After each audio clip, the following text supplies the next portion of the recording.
సహించే దేవుడే సంహారకుడా అను ఈ క్రీస్తు విజ్ఞాన మహాసభల్లో ముగింపు మాటలను మనం వినటానికి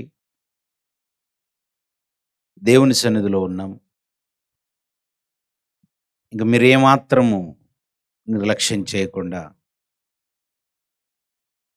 మీ మనసును సిద్ధం చేసుకోగలిగితే దేవుడు ఏ మాటలు మనకు నేర్పించాలనుకుంటున్నాడో అవి మనకు నేర్పిస్తాడు. అపోస్తుడైన పౌలు గారు రోమీలకు పత్రిక రాస్తూ రోమీలకు రాసిన పత్రికలో ఒక మంచి మాటను రాశారు. 15వ అధ్యాయము 13వ వచనం. రోమీలకు రాసిన పత్రిక 15వ అధ్యాయము 13వ వచనంలో, కాగా మీరు పరిశుద్ధాత్మ శక్తి పొంది విస్తారముగా నిరీక్షణ గలవారగుటకు నిరీక్షణకర్తయగు దేవుడు విశ్వాసము ద్వారా సమస్తానందముతోనూ సమాధానముతోనూ మిమ్మును నింపునుగాక అని పౌలు గారు చెప్తున్నారు. దేవుణ్ణి బైబిల్లో ఎన్నో విధాలుగా భక్తులు పరిచయం చేసినట్టుగా మనం చూడగలం. దేవుడు తనను తాను కూడా ఎన్నో విధాలుగా పరిచయం చేసుకున్నాడు. సర్వశక్తిమంతుడు, సర్వోన్నతుడు, మహోన్నతుడు, ఆ పరలోకమందున్న దేవుడే సృష్టికర్తగా, ఆయన శక్తిమంతుడుగా, ఇలా ఎన్నో విధాలుగా పరిచయమైనటువంటి దేవుణ్ణి, పరలోకమందున్న దేవుడు ఆయన ఎలాగైనా పరిచయం అవ్వగలడు. ఆయనలో లేనిది ఒకటే, పాపం లేదు. ఆయనలో అన్నీ ఉన్నాయి. సర్వోన్నతుడు, సర్వాంతర్యామి, మహోన్నతుడు, మహాశక్తిమంతుడు, సృష్టికర్త, ఆయనకంటూ లేని పేరు లేదు. కానీ అలాంటి దేవుని గురించి అపోస్తుడైన పౌలు గారు దేవుడు నిరీక్షణకు కర్త అని అన్నారు. ఇంతకీ నిరీక్షణకు కర్త అంటే అర్థం ఏంటి? సృష్టికర్త అంటే సృష్టించిన వాడు అని అర్థం. మరి నిరీక్షణకు కర్త అంటే అర్థం ఏంటి? నిరీక్షణ అంటే అర్థం ఏంటంటే ఎదురు చూడటం. అప్పుడప్పుడు మనము రైల్వే స్టేషన్కి కానీ బస్ స్టేషన్కి కానీ వెళ్ళి ప్రయాణం చేయాల్సి వచ్చినప్పుడు ఒక ట్రైన్ గురించో ఒక బస్సు గురించో ఎదురు చూస్తుంటాం. గబుక్కున కొన్ని సందర్భాల్లో ట్రైన్ గంటలు లేటు అని అనౌన్స్మెంట్ వస్తుంది. ఇంకొద్దిసేపు అవగానే 2 గంటలు లేటు, 3 గంటలు లేటు, 4 గంటలు లేటు, ఇలా ట్రైన్ గంటలు లేటు అని చెప్పేటప్పుడు ఆ ట్రైన్ గురించి మనం అంతా పడిగాపులుగా వస్తూ ఉంటాం రైల్వే స్టేషన్లో. అలా ఎదురు చూడటాన్ని నిరీక్షణ అని అంటారు. తల్లిదండ్రులు పిల్లలకు పెళ్ళిళ్ళు చేయటానికి పెళ్ళిడికి వచ్చినటువంటి పిల్లల గురించి మంచి సంబంధాలు వెతుకుతూ ఎదురు చూస్తుంటారు. సంవత్సరము, 2 ఏళ్ళు, 3 ఏళ్ళు, 4 ఏళ్ళు, కొన్నిసార్లు 10 ఏళ్ళు ఎదురు చూసిన వాళ్ళు ఉంటారు. దాన్ని అంటారు నిరీక్షణ. ఒక అమ్మాయి ఒక అబ్బాయి ఒకరినొకరు ప్రేమించుకున్నప్పుడు వారి కుటుంబాలలో తల్లిదండ్రులు ఒప్పుకోకపోవటం వల్ల కొన్ని సందర్భాల్లో ఆ అమ్మాయి అబ్బాయి వారు కొన్ని సంవత్సరాలు ఎదురు చూస్తుంటారు. దాన్ని ఎదురు చూపులు, నిరీక్షణ అని అంటారు. మరి నిరీక్షణ అంటే ఎదురు చూడటం అయితే దేవుడు ఎవరి గురించి ఎదురు చూస్తున్నాడు? ఆయన ఎందుకు నిరీక్షణకు కర్త అయ్యాడు? అసలు ఎదురు చూడటం అంటే దేవుడి తర్వాతేనట. ఆయన నిరీక్షణకు కర్త. సృష్టికర్త అంటే సృష్టించిన వాడు, నిరీక్షణకు కర్త. నిరీక్షణ అంటే ఎదురు చూడటం అయితే ఎదురు చూడటానికి కర్త అంట. ఆయన ఎవరి గురించి ఎదురు చూశాడు? దేనికి? ప్రియమైన దేవుని వారలారా, మనిషి గురించి, ఈ భూమి మీద ఉన్నటువంటి మనిషి గురించి, మనిషి యొక్క స్థితి గురించి బైబిల్లో ఒక మాట రాయబడింది. ఒకసారి యెషయా గ్రంథము 40వ అధ్యాయము 15వ వచనాన్ని గమనించండి. యెషయా గ్రంథము 40వ అధ్యాయము 15వ వచనములో జనములు ఎక్స్‌క్యూజ్ మీ చేద నుండి జారు బిందువుల వంటివి అని అన్నాడు. అసలు ఇంతకీ జనములు అనంటే ఎవరినంటారు అంటే మనల్ని. మనందరం కలిస్తే జనాలు. అంటే ఒక్కరుంటే జనములు అన్నారు. గుంపులు గుంపులుగా జనాలు ఉన్నారు అని అంటే దాన్ని జనములు అంటారు. ఇప్పుడు ఇక్కడ ఉన్నాం మనము. ఇక్కడ ఉన్నటువంటిది ఒక జనము గుంపు. ఈ జనములనట దేవుడు దేంతో పోలుస్తున్నాడు? చేద నుండి జారిపోయే బిందువులు అంటున్నాడు. ఇంతకీ చేద అని దేన్ని అంటారంటే, ఇప్పుడైతే అంతా బోర్వెల్ సిస్టమ్ వచ్చేసింది. భూమి లోపలికి మనం బోరేస్తున్నాము. అలా స్విచ్ ఆన్ చేయగానే భూమి లోపల నుంచి మోటార్ ద్వారా నీళ్ళు వచ్చేస్తున్నాయి. కానీ ఒకప్పుడు తాగడానికి నీళ్ళ బావుల్లోంచి తోడుకునే వాళ్ళు బావి తవ్వేవారు. పెద్ద బావులు ఉంటాయి చూసారా, బావులను తవ్వేవారు. ఆ బావిలోంచి నీళ్ళను తోడుకోవడానికి పైన ఒక గిరక లాంటిది పెట్టి దానికి తాడు కట్టి ఒక పాత్రను లోపలికి వదిలేసి ఆ గిరక నుండి నీళ్ళని చేదుకునేవాళ్ళు. మరి మీ ప్రాంతాల్లో ఏమంటారో నాకు తెలీదు. బకెట్ అంటారు. బొక్కెనా. ఆ బొక్కెనతో నీళ్ళని చేదుకుంటారు. నీళ్లు చేదుకుంటున్నప్పుడు ఆ బకెట్లో నుంచి కొన్ని నీటి బిందువులు మళ్ళీ ఆ బావిలో పడిపోతుంటాయి. చేద నుండి జారిపోయే బిందువులు అని వాటిని అంటారు. ఈ జనాలని, మనుషులని గుంపులు గుంపులుగా కనబడుతున్నారు చూసారా? వందలు, వేలు, లక్షలు, కోట్లు. ఈ ప్రపంచ జనాభా సుమారుగా 800 కోట్లు ప్రస్తుతం. ఈ 800 కోట్ల మంది దేవునికి ఎలా కనబడుతున్నాడు తెలుసా? చేద నుండి జారిపోయే బిందువులు, నీటి చుక్కలు. మనమేమో 6 అడుగుల ఆకారం, 60 కేజీల మాంసపు ముద్ద, నా ఎంత తోడలేడు, నేను ఫలానా అని నువ్వేమో గొప్పగా చెప్పుకుంటున్నావు. కానీ దేవుడు అంటున్నాడు, నువ్వు నా దృష్టికి చాలా గొప్పడివని కాదు రోయ్, నువ్వు నథింగ్. ప్రభా ఏంటి ప్రభా నన్ను ఎలా చూస్తున్నాడంటే, చేద నుండి జారిపోయే బిందువు. మరి నేను రాజకీయ నాయకుడిని ప్రభా. నీవు లోకానికి రాజకీయ నాయకుడి, నాకు మాత్రం చేద నుండి జారిపోయే బిందువు. ప్రభువా నేను వ్యాపారవేత్తను, నువ్వు లోకంలో వ్యాపారవేత్తవి, కానీ నా దృష్టికి చేద నుండి జారిపోయే బిందువు. దేవుడికి మనం లెక్కలేదు అసలు. చాలా చిన్నండి, చాలా చిన్నవారం. ఒక్కొక్కరు మూతి మీసాలు ఎలా పెంచేసి మీసాలు ఎలా పెద్దగా తిప్పేసుకొని కూర్చుంటుంటారండి. అంటే వాళ్ళ దృష్టిలో ఏంటంటే నా ఎంత తోడు లేడు, నా ఎంత మొనగాడు లేడు. మీరు ఎవరు ఫీల్ అవ్వకండి మీసాలు పెద్దగా తిప్పుకునే వాళ్ళు. అలాగని బాగా డబ్బులు ఉన్నాయని చెప్పేసి గర్వంగా ఉండి ఆస్తులను చూసి అంతస్తులను చూసి నాయన తొట్లు లేడు అలాంటి వాళ్ళు ఏం ఫీల్ అవ్వకండి. సరే మీకుంటే ఉండొచ్చు, నేను కాదనట్లేదు. కానీ అలా ఉన్నా నువ్వు భూమి మీద భూస్వామివే అవ్వచ్చు, నీవు ధనికుడవే అవ్వచ్చు, నువ్వు కోటీశ్వరుడవే అవ్వచ్చు, నువ్వు వ్యాపారవేత్తవే అవ్వచ్చు, నువ్వు రాజకీయ నాయకుడివి అవ్వచ్చు, అధికారి అవ్వచ్చు, మంత్రి అవ్వచ్చు, పలానా నువ్వేదైనా అవ్వచ్చు లోకంలో. కానీ దేవుడు దృష్టికి వచ్చేసరికి చేద నుండి జారిపోయే బిందువట నువ్వు. ఏమాత్రం అసలు నువ్వేమాత్రమే నాకు, నువ్వు చిన్నవాడివి నా దృష్టిలో, నువ్వు చాలా చిన్నవాడివి. ఇంకా కింది ఇంకో మాట రాస్తూ, జనులు త్రాసు మీద ధూళి వంటి వారు అని అంటున్నాడు. బా, ఈ మాట విన్న తర్వాత నాకేమనిపించింది తెలుసా? ఇంకా ఉద్యోగం మానేయాలనిపించిందండి.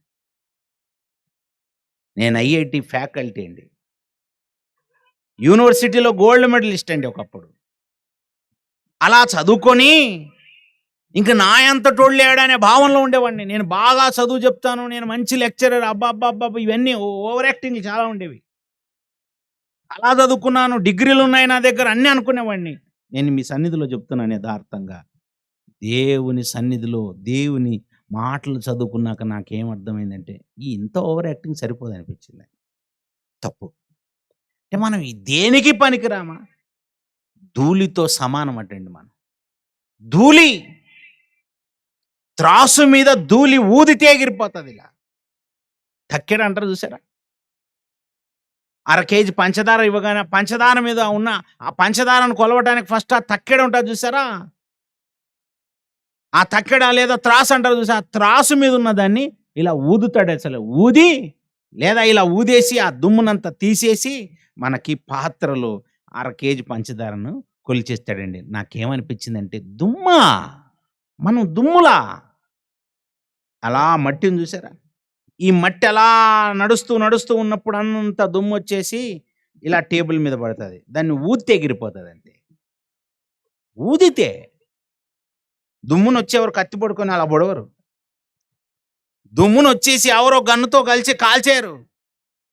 దుమ్మును వచ్చేసి ఆవిడ బాంబుతో వేల్చేయరు. అవసరం లేదా, బాంబులు అవసరం లేదు. నువ్వు మరీ ఓవర్ యాక్టింగ్ చేసుకుంటే బాంబులు వేలుస్తున్నావు, కత్తులు పట్టుకొని పొడుస్తున్నావు, గన్నులు పట్టుకొని పేల్చేస్తున్నావు. ఓరే బాబు, అది దుమ్ము రా అంటున్నాడు దేవుడు. దుమ్మా, చాలా చిన్నది, నథింగ్. ఇప్పుడు చెప్పండి, దుమ్ము వచ్చేసి నా ఎంతటోడు లేడు అని అంటున్నాడు అనుకో, మీకేమనిపించాలి? ఓరే పోరా దుమ్ము, వీడో పెద్ద దుమ్ముగాడు మాట్లాడుతున్నాడు అనిపించాలి మనకి.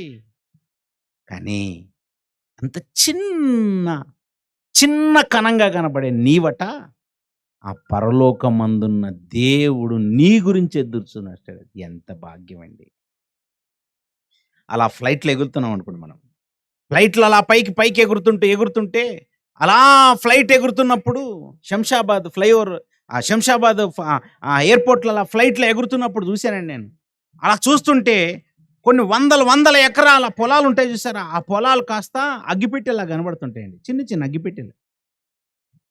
మనకు చూస్తుంటేనేమో వందల ఎకరాలు, కానీ ఆ 100 ఎకరాలు మనం పైకి ఎగురుతుంటే చిన్న చిన్న బిట్లుగా ఉంటాయంటే ఎవరో ఏదో రంగేశారు అన్నట్టుంటే, చిన్నపిల్లలు ఆడుకున్నప్పుడు రంగేస్తారు చూడండి, అలా ఉంటాయి. పోనీ పెద్ద పెద్ద నదులు ఉంటాయి కదా, నదులు ఎలా కనబడతాయి అనుకుంటున్నాం. హుస్సేన్ సాగర్ చూశానండి, ఎవరో నీళ్లు మగ్గులో పోసారేమో అన్నట్టుంది. ఇలా కింద చిన్న మగ్గులో నీళ్లు ఒలికించారేమో, కొంచెం ఇలా చిన్న బిట్టు. ఏంటి, అంత పెద్ద నదులే చూడటానికి చిన్నగా కనిపిస్తుంటే మరి నువ్వే మాత్రం అందులో మనిషే మాత్రం అండి. ఈ విశ్వం యొక్క సైజ్ ఎంతో తెలుసా? ఈ విశ్వపు అంచుకు వెళ్ళాలంటే శాస్త్రవేత్తలు చెప్పారు 270 కాంతి కోట్ల సంవత్సరాలంత దూరం ప్రయాణం చేయాలట. 270 కాంతి కోట్ల సంవత్సరాలంత దూరం ప్రయాణం చేస్తే గాని ఈ విశ్వపు అంచును దాటలేము. ఈ విశ్వపు అంచును దాటి అక్కడెక్కడో పైనున్న లోకములో, పరలోకంలో దేవుడు ఉన్నాడు. అలా పరలోకం నుంచి దేవుడు భూమి మీదకి అలా తొంగి చూసినప్పుడు మనిషి దేవుడికి ఎలా కనబడుతున్నాడు తెలుసా? చేద నుండి జారిపోయే బిందువులు మీరు, త్రాసు మీద ధూళి వంటి వారు అన్నాడు.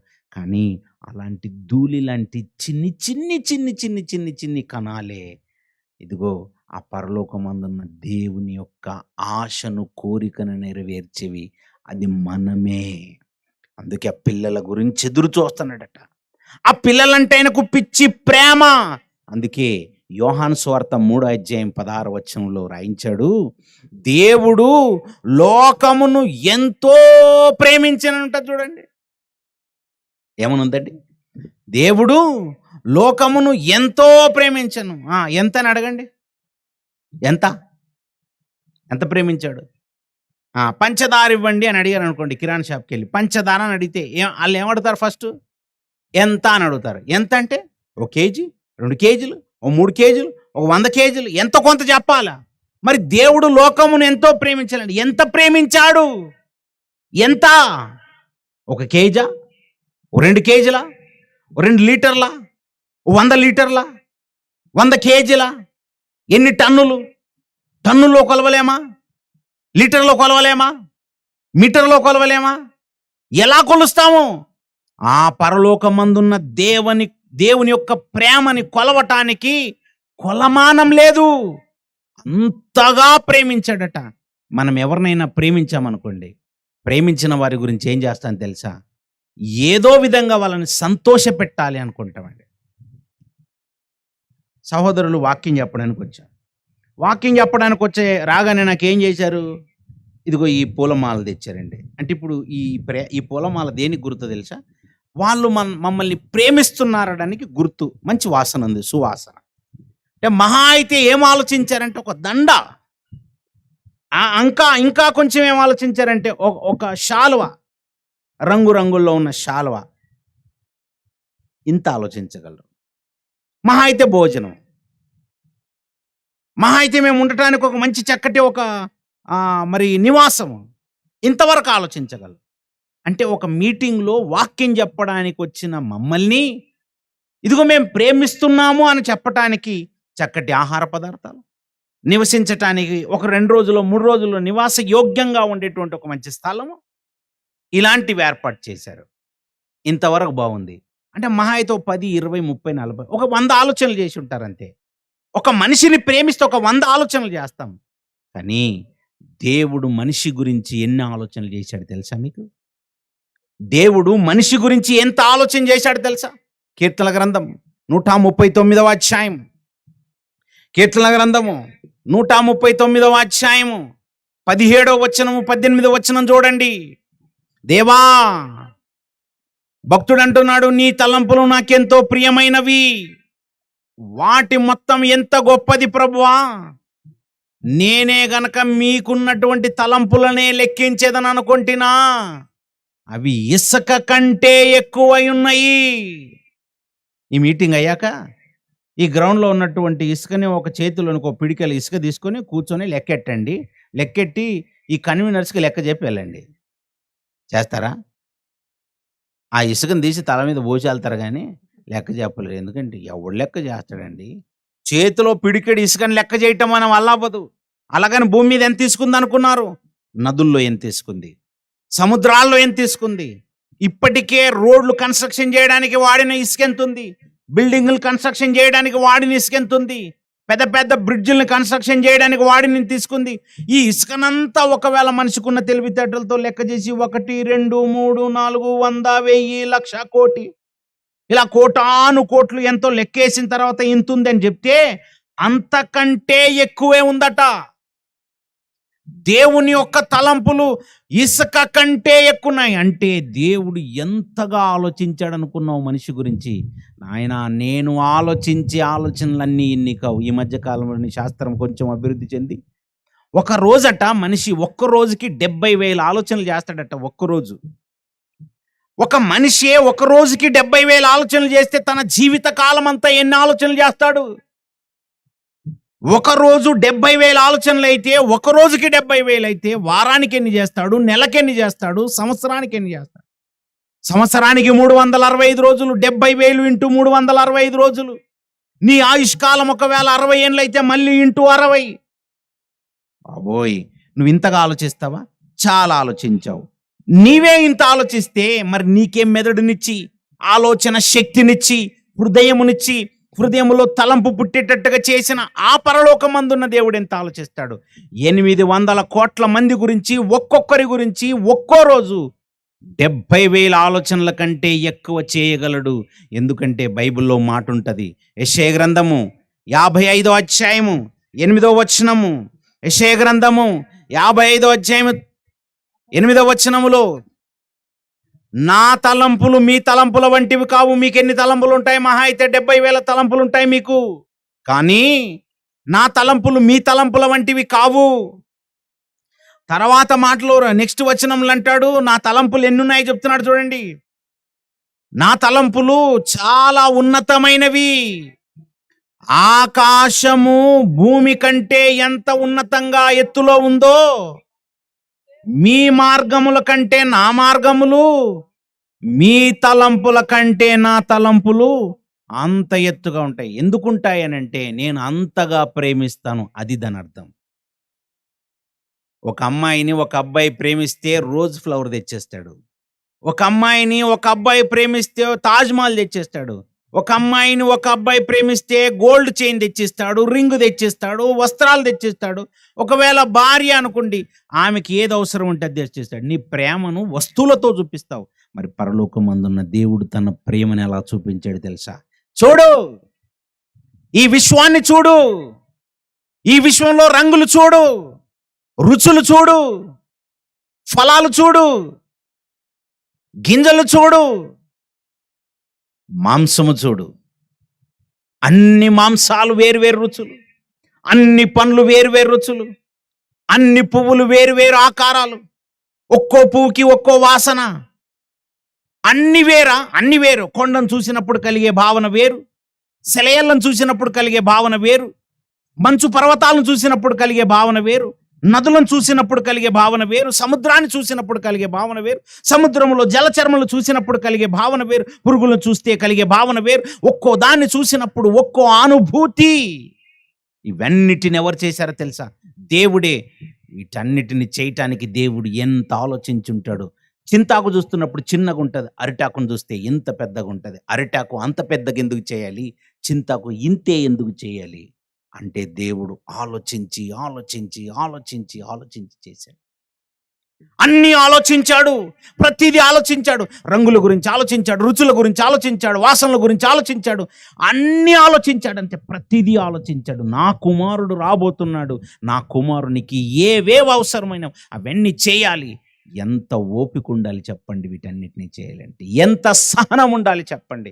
నిన్నటి దినం చూసాము, తల్లి గర్భంలో మానవ దేహ నిర్మాణం చేయటానికి ఇప్పటికీ శాస్త్రానికి తెలియట్లేదు. వెంట్రుకను కూడా తయారు చేయలేడు తెలుసా మనిషి. వెంట్రుక, గుండె పక్కనెట్టండి, ఊపిరితిత్తులు పక్కనెట్టండి, మెదడు పక్కనెట్టండి, రాలిపోయే వెంట్రుక తయారు చేయలేడు. వామ్మో, మనిషికి చేత కాదా? ఒక్క మాటలో చెప్పాలంటే మనిషి అంటే చేతగానివాడు నా దృష్టిలో. ఏం చేతనవుతుంది? ఇంత తింటాడండి. కూర్చొని ప్లేట్లు తింటావు, అంతవరకు చేయగలవు, కానీ వెంట్రుక తయారు చేస్తావు. ఇంత తిను పోనీ, ఇంకెంత తింటావు తిను. 100 కేజీలు తిను, 100 కేజీలు తిని ఒక వెంట్రుక తయారు చేయరాదు? చేత కాదు. 100 కేజీలు తిని అంటాడు, నాకు చేత కాదు. వెంట్రుక చేయడం చేత కదా, రాదు. గోర్లు పెరిగాయి అనుకోండి, చక్ చక్ చక్ చక్ అలా కట్ చేసి పారేస్తాం. ఇప్పుడు కనీసం గోరాన్ని తయారు చేయొచ్చు కదా. గోరు పెరిగితే కట్ చేసి పారేస్తున్నావు చూసారా, నువ్వు కట్ చేసి పారేసే గోరును కూడా తయారు చేయలేవు.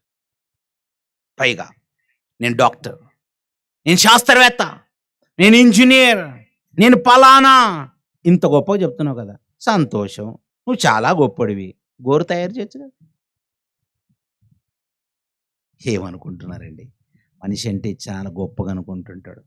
అందుకే దేవుడు అంటాడు, ఓరే బాబు, నేను చేసినవి వెంట్రుకలే తయారు చేయలేవు. ఎంత గొప్పదండి! ఆ పరలోకమందున్న దేవుని యొక్క శక్తి ఎంత గొప్పదండి! ఆ పరలోకమందున్న దేవునికి ఓపిక ఎంత ఉందండి! ఆ పరలోకమందున్న దేవునికి ఎంత సహనం ఉందండి! నడినెత్తు నుండి అరికాలు వరకు అద్దం ముందు అలా నిలబడి చూసుకుంటుంటే, మన ఆకారాన్ని మనం చూసుకుంటే ఇంకా కొద్దిసేపు చూసుకుందాం, నా కళ్ళు బాగున్నాయి, నా ముక్కు బాగుంది, నా పెదాలు బాగున్నాయి, నా వెంట్రుకలు బాగున్నాయి, నేను బాగున్నాను అనిపిస్తుంది. కానీ నేను బాలేనని ఎవరికి అనిపించదు. ఎలాగున్నా నల్ల బొచ్చైనా సరే అలా అద్దం ముందు నిలబడి మళ్ళీ చూసుకుంటుంటాం. నువ్వు అంత అందంగా ఉంటావు తెలుసా. చాలామంది ఫీల్ అవుతుంటారు, నేను పలానా వాళ్ళలాగా ఉండాలని. కానీ నీ అంత అందగత్తె లోకంలో లేదు, నీ అంత అందగాడు లోకంలో లేడు. బాగా గుర్తుంచుకోండి, నీ వంటి వాడు లోకంలోనే లేడు, నువ్వు ఒక్కడే. అంటే దేవుడు ఎలా చేశాడంటే, నీలాంటి వాడిని లోకంలో ఎవ్వడు తయారు చేయలేడు, నేనే తయారు చేశానని చెప్పటానికి చేశాడు. అందుకే పొట్టిగున్నావా, పొడుగున్నావా, లావుగున్నావా, బక్కచిక్కిపోయావా, ఏం ఆలోచించకూడదు. ఈ ఆకారాన్ని నాకు దేవుడిచ్చాడు. ఇది దేవుని నిర్మాణం, ఇది ఎవ్వడు చేయలేదు. ఆ పరలోకమందున్న దేవుడు చేసిన నిర్మాణానికి నేను పేరు పెట్టేంత రోడినా తప్పు. నా పెదాలు ఇలా ఉంటే బాగుండు అనుకోకండి, నాకు పెదాలు ఇలాగే ఉంటే బాగుండని దేవుడు పెట్టాడు. నా కళ్ళు ఇలా ఉంటే బాగుండు అనుకోకు, నా కళ్ళు ఇలాగుంటేనే బాగుండని దేవుడు పెట్టాడు అనుకోవాలి.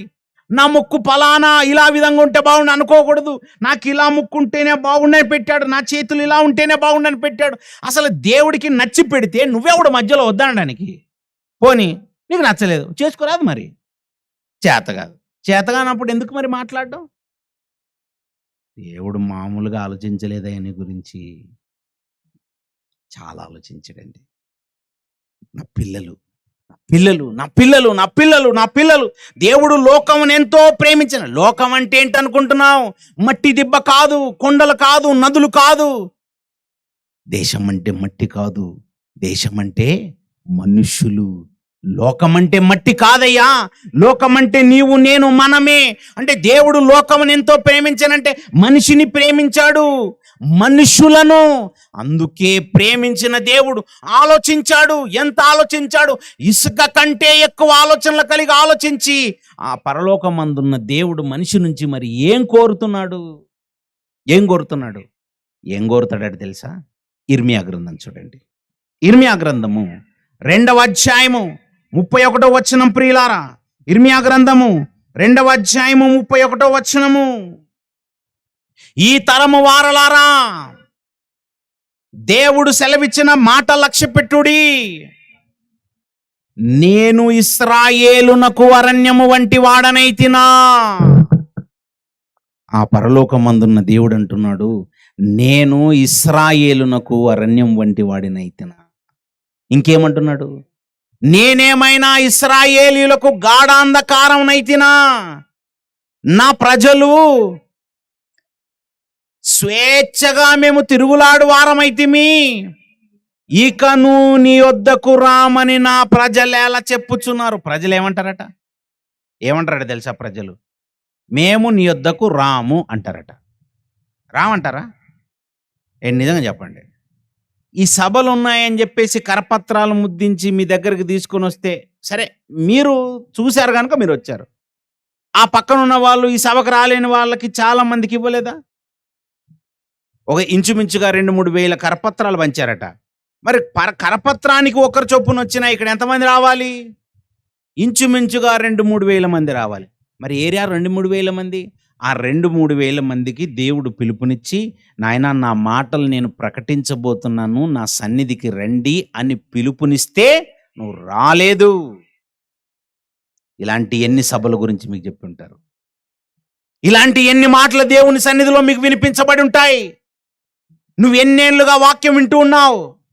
కొందరు 60 ఏళ్ళుగా వాక్యం వింటుంటారు, కొందరు 50 ఏళ్ళుగా వాక్యం వింటుంటారు, కొందరు 40 ఏళ్ళుగా వింటుంటారు, 30 ఏళ్ళుగా వింటుంటారు, 20 ఏళ్ళుగా వింటుంటారు, 10 ఏళ్ళుగా వింటుంటారు. చాలా మంది వాక్యాన్ని వింటుంటారు. ఏది కరెక్ట్గా 10 సంవత్సరాల్లో నేను ఒక్కరోజు కూడా దేవుని సన్నిధిని మరవకుండా దేవుని సన్నిధికి వచ్చి దేవుని సన్నిధిలో కూర్చొని ప్రార్థన చేసుకుంటూ నా బ్రతుకును మార్చుకొని 10 సంవత్సరాల నుంచి నేను పాపం చేయకుండా ఉన్నాననే వాళ్ళు చేతని చూద్దాం. ఎవరుండరు. పోనీ 10 ఏళ్ళ నుంచి వదిలేయండి, సంవత్సరం నుంచి నేను ఏ తప్పు చేయకుండా, అసలే పాపం చేయకుండా ప్రతిరోజు దేవుని సన్నిధిలో ప్రార్థన చేసుకుంటూ దేవుని సన్నిధిలో చక్కగా బైబిల్ చదువుకుంటూ దేవుడా దేవుడా దేవుడా అని దేవుని మీద భక్తితోనే నేను బ్రతుకుతున్నాను, అసలు పాపమే అంటించుకోవట్లేదు, పాపమే చేయట్లేదు అనే వాళ్ళు కూడా చేస్తాను చూద్దాం. చేస్తలేరు ఎవరు. 1 year కూడా ఉండలేడు ఆ మనిషి. ఉండట్లేదు. పోనీ ఒక నెల ఉండలేడు, వారం ఉండట్లేదు, కనీసం ఒక రోజు. ఎంత ఘోరం అయిపోయిందండి మనిషి.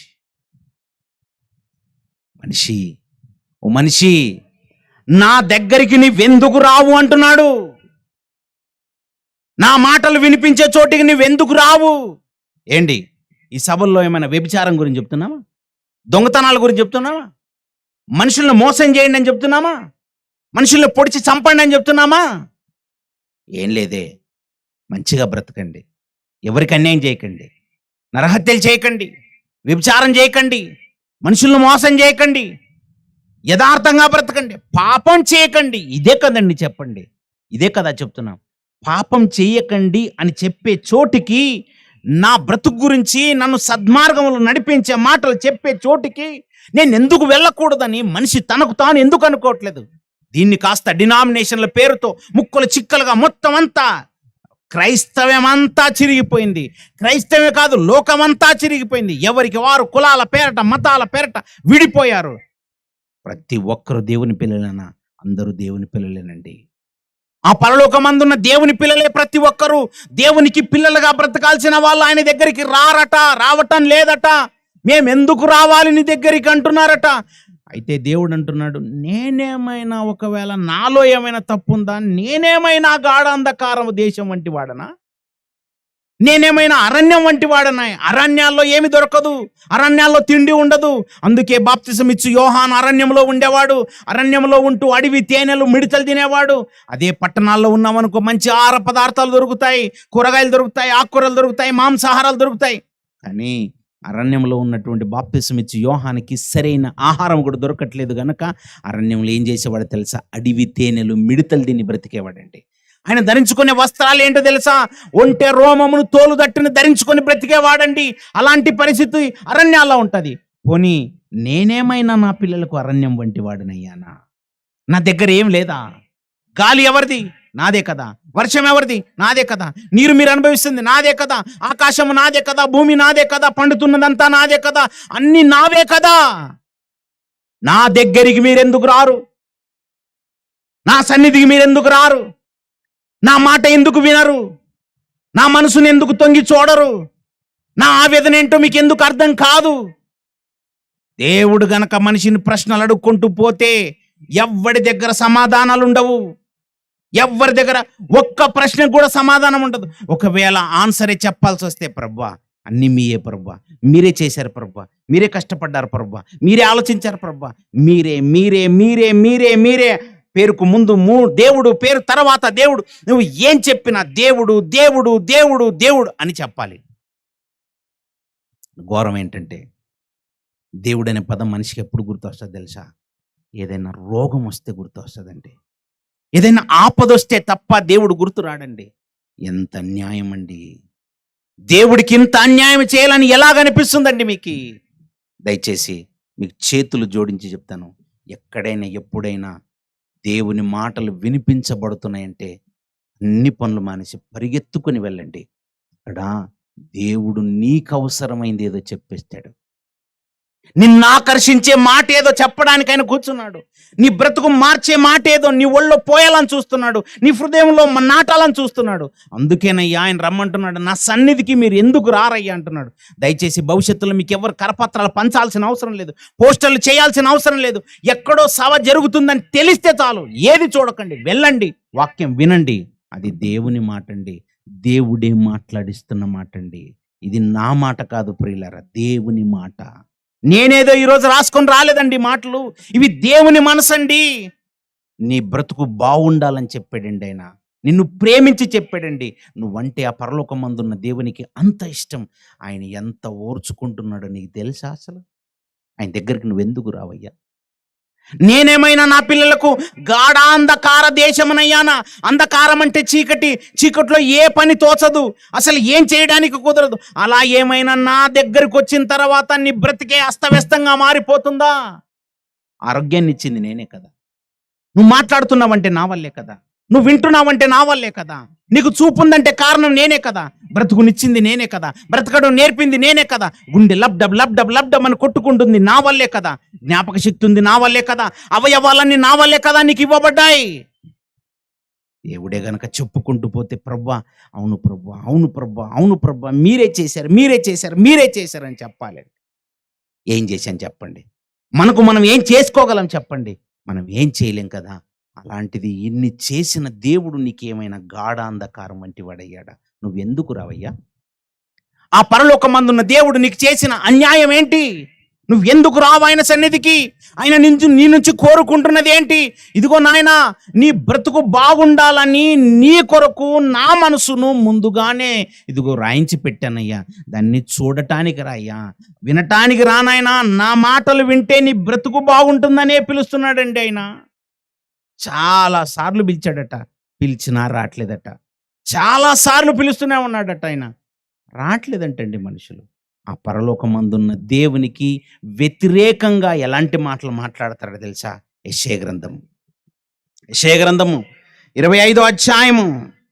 పరలోకమందున్న దేవునికి మనుషులు ఎంత వ్యతిరేకంగా మాట్లాడుతున్నారో ఆ పరలోకమందున్న దేవుడు తన ఆవేదనను చెబుతున్నటువంటి మాటలు. యెషయా గ్రంథము 30వ అధ్యాయం 11 చదువుదాం మొదలు. 30వ అధ్యాయం 11వ వచనము. అడ్డము రాకుండుడి, త్రోవ నుండి తొలగుడి, ఇశ్రాయేలు పరిశుద్ధ దేవుని సంగతి మా యొద్ద ఎత్తకుడి. ఏం మాట్లాడతారట అండి? ఏం ఎత్తకూడదట? దేవుని సంగతి ఎత్తకూడదట. మరి ఏమెత్తాలి? ఇప్పుడు చాలా మందికి అనిపిస్తుంటది, వాచ్లు చూసుకుంటారు. ఇప్పుడు ఇంకెప్పుడు వెళ్ళిపోతామా, ఈయన ఎప్పుడు ఆపేస్తాడా? నేను ఖచ్చితంగా ముందే పర్మిషన్ అడిగాను, మిమ్మల్ని అడిగి మరి చెప్తున్నాను. ఎందుకంటే నేను ఏది చేసినా న్యాయంగా చేస్తాను. ఎందుకంటే నాకు దేవుని మనసు అర్థమైందండి. మిమ్మల్ని ముందే అడిగాను. నేను మిమ్మల్ని అడగకుండా ఇలాగే దంచుకుంటూ పోయాను అనుకోండి, అది నా తప్పు.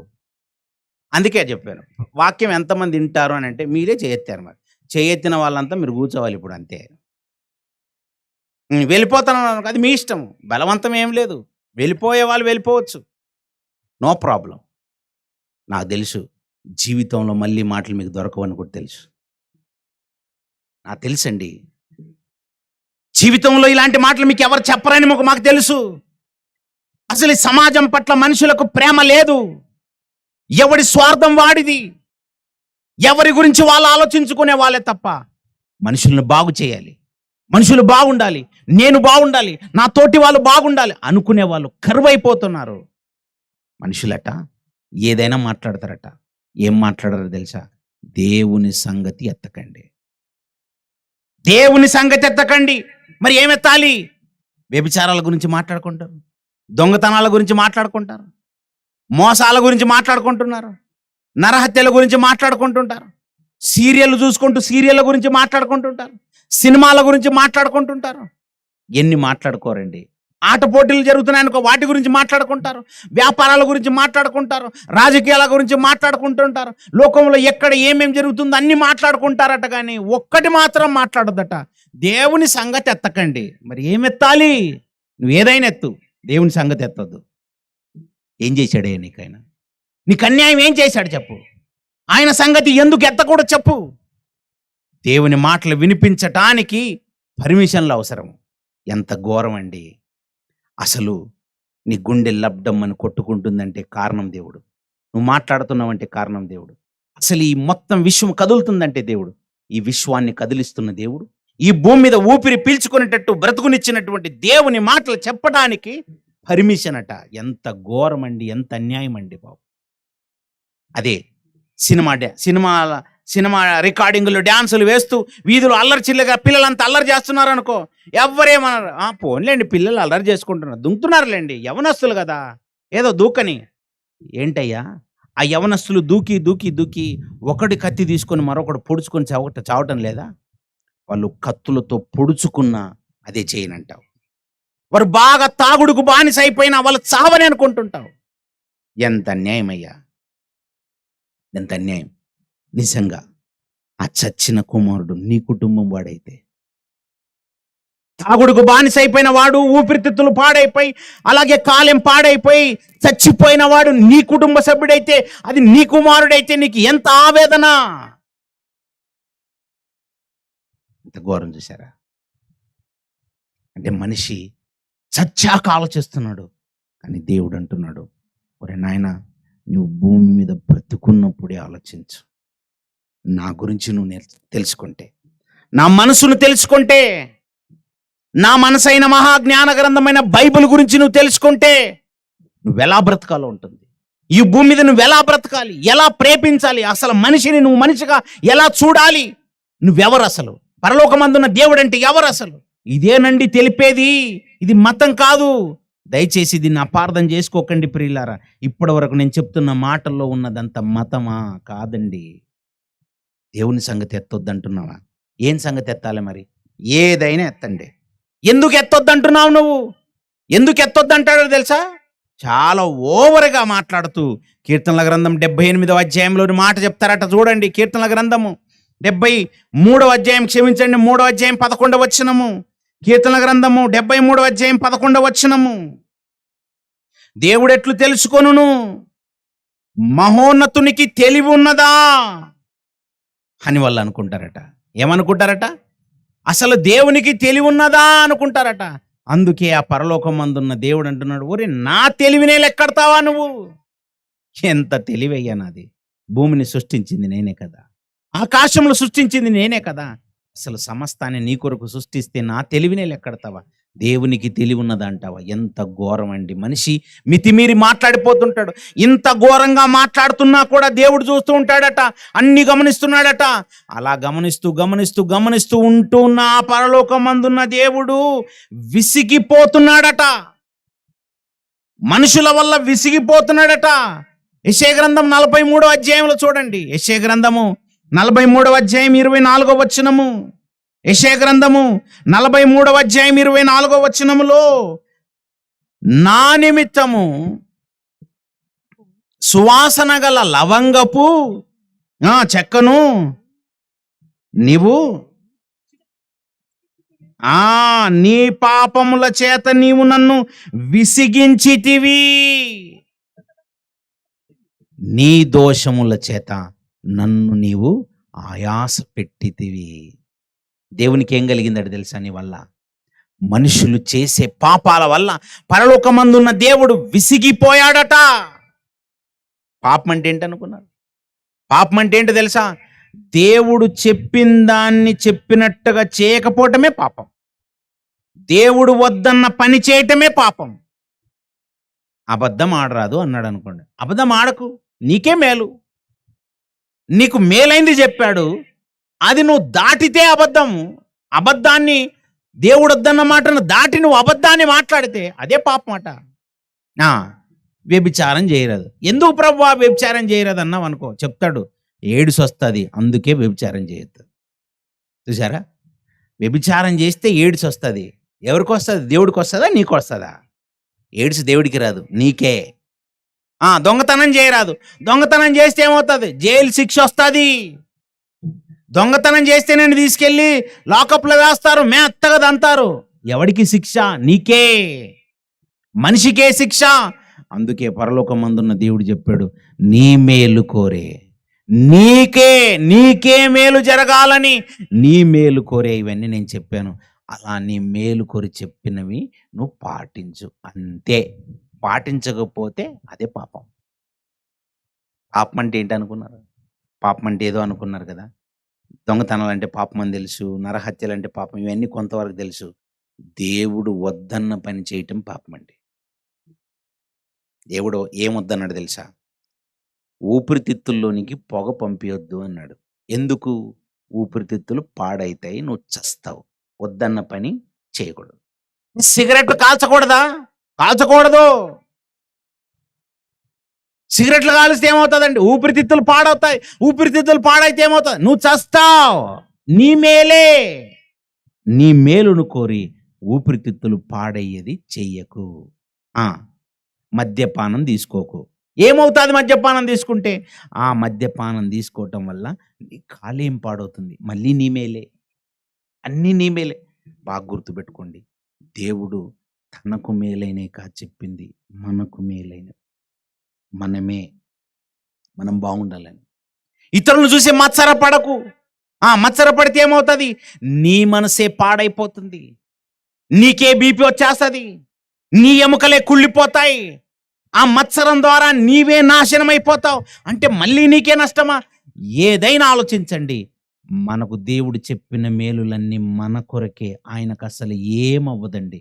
ఆయన గాలి లేకుండా ఉండగలడు, నీరు లేకుండా ఉండగలడు, భూమి లేకుండా ఉండగలడు, ఆకాశం లేకుండా ఉండగలడు, వెలుతురు లేకుండా ఉండగలడు, అసలు ఏమి లేకుండా ఉండగలడైనా. ఆయన పేరే ఉన్నవాడు. అలాంటిది మనకి అన్నిచ్చి మన నుంచి ఆయన కోరుకుంటున్నది ఏంటి తెలుసా? నేను కోరుకున్నట్టుగా బ్రతకండి, ఇంతే. ప్రభు బంగారం వద్దా? నాకు అక్కర్లేదు. బంగారాన్ని నేను తెచ్చి నీ పాదాల కింద పెట్టింది, ఆ బంగారాన్ని నువ్వు తీసుకొని నువ్వు తల మీద పెట్టుకున్నావు. నా దృష్టిలో బంగారం నీ కాళ్ళ కింద ఉండాలి. నీవే గొప్పోడివి. నువ్వేమనుకున్నావు? బంగారం గొప్పదనుకున్నావు, తీసుకొని చెవులకు తొడుక్కున్నావు. బంగారం గొప్పదనుకున్నావు, మెడలో వేసుకున్నావు. బంగారం గొప్పదనుకున్నావు, కిరీటం పెట్టుకున్నావు. బంగారం గొప్పది కాదయ్యా. బంగారం కంటే గొప్పవాడి నువ్వు గొప్పోడివి నాకి. మరి వెండి కూడా నాకు గొప్పది కాదు. ప్లాటినం కూడా గొప్పది కాదు. ఇవేవి గొప్పవి కాదు. అందుకే వాటిని తెచ్చి నీ కాళ్ళ కింద పెట్టాను. మట్టిలో పెట్టాడండి వాటిని దేవుడు. మట్టిలో ఉన్న వాటిని తెచ్చి మనమేమో తల మీద పెట్టుకుంటున్నాం. దేవుడికి తెలీదా నీకేది మేలు ఏది మేలు కాదో? ఆ దేవుడు నీ మేలు కోరి ఎన్ని చేస్తే ఆయనకి తెలివి లేదంటావా? ఆయనకేం తెలివి లేదంటావా? ఆ పరలోకమందున్న దేవుని తెలివి ముందు నువ్వు ఏమాత్రం అండి. ఆ పరలోకమందున్న దేవుని యొక్క బుద్ధి బాహుల్యములు ఎంత గంభీరములు. నీ మేలు కోరి ఎన్ని చేస్తే ఆ పరలోకమందున్న దేవుని మాటలు ఎత్తకూడదంటావా? ఆయన మాటలు వినడానికి ఆయన సన్నిధికి రావా? ఆయన అంటే నీకు అంత అసహ్యమా? దానికి కారణం ఏంటంటే నువ్వు ఆయనను తొంగి చూడలేదు. ఆయన గురించి కరెక్ట్గా నీకు చెప్పేవారు లేక ఆయనను నువ్వు ద్వేషించావు ఇంతకాలం. దయచేసి ఇంకా దేవుణ్ణి ద్వేషించకండి. ఆ పరలోకమందున్న దేవుడు ఎవరో కాదండి, మనకు తండ్రి. ఆ పరలోకమందున్నటువంటి ఆయన ఎవరో కాదండి, ఆయన మనకు తండ్రి. ఆయన ఏం చేస్తున్నాడు తెలుసా? నరులారా తిరిగి రండని సెలవిస్తున్నాడట. తిరిగి రండి.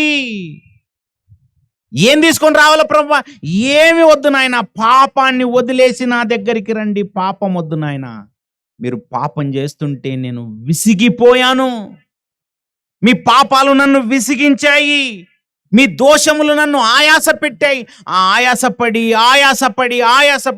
నాకు ఏడుపు వస్తుందయ్యా. మీరు నా మీద తిరుగుబాటు చేస్తుంటే ఏడుపు వస్తుంది. తిరుగుబాటు చేయటం అంటే దేవుని మీద కత్తి తీసుకొని ఆయన మీదకి రావటం కాదయ్యా. నిన్నటి దినం విన్నాం, ఆ పరలోకమందున్న దేవుని ఇశ్రాయేలీయులు అరణ్యంలో ఏం చేశారట? ఎన్ని మారులో దుఃఖ పెట్టారట, ఏడ్పించారట. ఏడిపిస్తుంటే ఏడుస్తూనే ఉన్నాడట, ఆయాస పడుతున్నాడట. అయ్యో నా పిల్లలు నాకు కాకుండా పోతున్నారని ఏడుస్తున్నాడటండి. అదే మాట కీర్తనల గ్రంథం 78, 40, 41 ఉంటుంది చూడండి. ముగింపులోనికి వచ్చాము. కీర్తనల గ్రంథము 78వ అధ్యాయం 40, 41 వచనాలు. అరణ్యమున వారు ఆ పరలోకమందున్న దేవుని మీద ఎన్ని మారులో తిరగబడ్డారట. ఎడారి యందు ఆ పరలోకమందున్న దేవుని మీద ఎన్ని మారులో తిరగబడి ఆయన ఎన్నిసార్లు దుఃఖ పెట్టారట. మాటికి అని అంటారు చూడండి. మాటికి ఆయన దుఃఖ పెట్టారు. మాటికి దుఃఖ పెడుతుంటే ఏడుస్తున్నాడట. ఆ పరలోకమందున్న దేవుడు విసిగిపోయాడు, ఏడుస్తున్నాడు, ఆయాసపడ్డాడు. ఆ పరలోకమందున్న దేవుణ్ణి ఆయాసపడి నువ్వు సంతోషంగా ఉండగలవా? ఎంతగా ఓర్చుకోమంటారు చెప్పండి? ఎంతగా ఓర్చుకోమంటారు చెప్పండి? నువ్వు మొదటి రోజు పాపం చేసినప్పుడు ఓర్చుకున్నాడు, రెండో రోజు పాపం చేసినప్పుడు ఓర్చుకున్నాడు, మూడో రోజు పాపం చేసినప్పుడు ఓర్చుకున్నాడు, నాలుగో రోజు పాపం చేసినప్పుడు ఓర్చుకున్నాడు, వారం రోజులు ఓర్చుకున్నాడు, నెల రోజులు ఓర్చుకున్నాడు, సంవత్సరం అంతా ఓర్చుకున్నాడు, 365 రోజులు ఓర్చుకున్నాడు. లాస్ట్ ఇయర్ అంతా ఓర్చుకున్నందుకే కదా నీకు కొత్త సంవత్సరం వచ్చింది. అంతకుముందు సంవత్సరం ఓర్చుకుంటేనే కదా మళ్ళీ నీకు కొత్త సంవత్సరం వచ్చింది. నీ జీవితంలో 2022 నువ్వు చూసావంటే దానికి కారణం 2021లో నేను ఓర్చుకున్నాడు, 2020లో ఓర్చుకున్నాడు, 2019లో ఓర్చుకున్నాడు. కరోనా టైంలో 2019లో స్టార్ట్ అయ్యి అనేక మంది, లక్షల మంది చచ్చిపోయారు, కోట్ల మంది చచ్చిపోయారు. శవాలు గుట్టలుగా పేరుకుపోయాయి, రోడ్ల పక్కన విసిరేసి వెళ్ళిపోయారు. నా అన్న వాళ్ళు చేరదీసే వాళ్ళు లేక, దగ్గరికి రాక కుక్క చావు చచ్చిన వాళ్ళు ఉన్నారు. అలాంటి కుక్క చావు చచ్చిన వాళ్ళ జాబితాల్లో మనం లేమే, మనం చావలేదే. దానికి కారణం నువ్వేదో గొప్పడు అనుకుంటున్నావు కదా. దేవుని యొక్క వాత్సల్యం నూతనముగా ప్రతి దినము నీ మీద పుట్టింది గనక కరోనాలో నువ్వు బ్రతికావు. కరోనాలోనే నిన్ను లేపేయాల్సింది, కానీ ఎందుకు ఆపాడో తెలుసా? నీ మీద పరలోకమందున్న దేవునికి వాత్సల్యం ఇంకా ఉంది. ఇంతగానో పాపాలు చేస్తున్నా ఎందుకు నిన్ను కాపాడుతూ వస్తున్నాడు తెలుసా? ఆయన సహనము, ఆ పరలోకమందున్న దేవుని యొక్క ఓర్పు. ఇంకా మారతాడేమోనని ఎదురు చూస్తున్నాడు. అటు నీ పాపాన్ని చూస్తున్నాడు, ఎదురు చూస్తున్నాడు, పాపాన్ని చూస్తున్నాడు, ఎదురు చూస్తున్నాడు. ఎందుకు ఎదురు చూస్తున్నాడు తెలుసా? ఇంకా నువ్వు పాపం చేయాలని కాదు, ఆ పాపాన్ని నువ్వు ఎప్పుడు వదులుతావని ఎదురు చూస్తున్నాడు. ఆ పాపాలను వదిలేస్తూ ఆ పరలోకమందున్న దేవుని చెంతకు నువ్వు రాలేకపోతున్నావని ఆయన ఏం చేశాడో తెలుసా? నా జ్యేష్ఠ కుమారుడైన నా యేసుక్రీస్తు నేను మీ కొరకు పంపిస్తానని తన జ్యేష్ఠ కుమారుని భూమి మీదకి పంపించాడు. శరీరధారిగా యేసుక్రీస్తు వారు వచ్చి ఆకాశానికి భూమికి నడమ వ్రేలాడాడు. కొరడాలతో కొట్టారు, బెత్తములతో కొట్టారు. బెత్తాలతో కొడుతుంటే రక్తం అంతా రక్త సిక్తమైపోయింది, రక్తం గడ్డగట్టిపోయింది. ఆయన దేహాన్ని చీల్చారు. ఏంటనుకుంటున్నావు? ఏ పాపం చేయలేదండి యేసుక్రీస్తు వారు ఈ భూమి మీదకి వచ్చినప్పుడు. ఉమ్మేశారండి ఆయన మీద, పిడిగుద్దులు గుద్దారండి ఆయన మీద. ఎంత ఘోరంగా అవమానిస్తున్నా ఆ పరలోకమందున్న దేవుడు పంపినటువంటి పని మీద వచ్చినటువంటి యేసుక్రీస్తు వారు ఓర్చుకున్నారు. సహించాడు. చంపినా సహిస్తున్నా చూస్తూ ఊరుకున్నాడా? ఆ యజమాని చూస్తూ ఊరుకుంటూనే ఉన్నాడట. మీరు పాపం చేస్తూనే ఉన్నారు, నాకు విసుగొస్తుందయ్యా, అయినా నేను చూస్తూ ఊరుకున్నాను. మీరు ఎన్నో సందర్భాల్లో నన్ను నన్ను కాదని నాకు దూరంగా వెళ్ళిపోతూ నన్ను ఎంతో ఆయాస పెడుతున్నా. నేను ఏడుస్తున్నాను కానీ మీ మీద నా కోపాన్ని చూపకుండా ఆపుకుంటూనే ఉన్నాను కదా. ఎంతకాలం సహించమంటారయ్యా? నన్ను ద్వేషించరు. నేను చేసిన సృష్టిని అనుభవిస్తున్నవన్నీ నావి అనుభవిస్తూ నన్నే ద్వేషించి నా చెంతకు రాకుండా నాకు కాకుండా పోతుంటే నేను ఏడ్చి ఎంతకాలం ఏడమంటారు? అలాగే ఎంతకాలం ఏడమంటారు? దేవుడు ఏడుస్తున్నాడు ఎవరికైనా తెలుసా అండి? అసలు ఎప్పుడైనా దేవుడు ఏడుస్తాడని లోకానికి తెలుసా అండి? దేవుడికి ఏంటండి, ఆయన బాగుంటాడనుకున్నారు కదా. మనిషి పాపం చేసే ప్రతి చోట దేవునికి ఏడుపేనండి. నీ జీవితంలో నువ్వు ఎంతగా పాపం చేస్తున్నావు?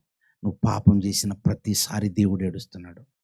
నువ్వు అబద్ధమాడిన ప్రతిసారి దేవుడు ఏడుస్తున్నాడు. నువ్వు వ్యభిచారం చేస్తున్న ప్రతిసారి ఏడుస్తున్నాడు. నువ్వు దొంగతనాలు చేస్తున్న ప్రతిసారి ఏడుస్తున్నాడు. ఒక మనిషిని నువ్వు మోసం చేస్తున్న ప్రతిసారి ఏడుస్తున్నాడు. ఆ పరలోకమందున్న దేవుడు నీ ద్వారా ఎన్నిసార్లు ఎంతగా ఏడిచాడో, ఆయన మనసు ఎంత తల్లడిల్లిపోయిందో తెలుసా? ఆ పరలోకమందున్న దేవుని గురించి ఎవరికండి తెలిసేది? ఆయన ఇంతగా ఎందుకండి ఓర్చుకోవాలి? ఏడుస్తూ తన గుండెంతా బరివెక్కిపోయినా ఎందుకండి మనిషి గురించి అంతగా ఎదురు చూడాలి? సహనం కదండి. ఆ పరలోకమందున్న దేవునిలో ఎంత ప్రేమను చూసారా? ఆ ప్రేమకు గుర్తే ఆ పరలోకమందున్న దేవునిలో ఉన్న సహనం. సహించాడు. ఇంకా సహిస్తూనే ఉండమంటారా చెప్పండి? ఎంతకాలం సహించమంటారు చెప్పండి? పోనీ ఆయన సహిస్తూ ఉంటే నువ్వేమైనా మార్పు చెంది యేసుక్రీస్తు వారిని నా కొరకు పంపాడు, ఆయన కార్చిన రక్తం చేత నా పాపాలని కడుక్కోవాలి, ఆ పరలోకమందున్న దగ్గరికి పరిగెత్తుకొని వెళ్ళిపోదాం, ఆయన వస్తున్నావా? రావటం లేదే. ఆయన మాట వినటం లేదే. ఆయన లక్ష్య పెట్టడం లేదే. ఎంతకాలం ఓర్చుకోమంటారు చెప్పండి? ఓర్చుకున్న